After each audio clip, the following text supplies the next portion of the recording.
Hello everyone. Today we will discuss about two functions which are step function and delta function. So first we will discuss about step functions, also called heaviside step functions. They look something like this. Now step function is also denoted by h of t. So if input is less than 0 then step function will be 0, and if input is more than 0 then step function will be 1. And if input becomes 0 then step function can be any number between 0 to 1.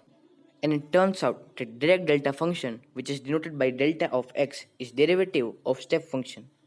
So if we differentiate our step function, then we will get our delta function. So delta function looks something like this.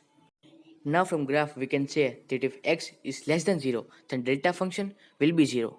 And if x is bigger than 0, then also delta function will be 0. But if x equals 0, then delta function will approach infinity, because slope of our step function at x equals 0 is infinity, or at least approaches infinity.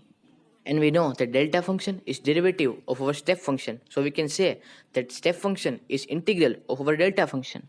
So we can say that integral of our delta function with respect to x equals step function.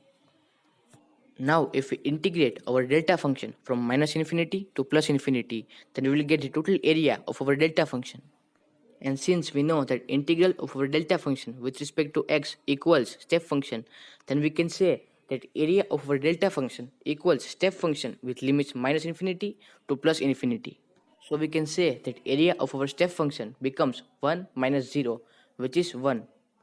Now we need to remember some points before doing calculation, that are step function and delta function are not continuous.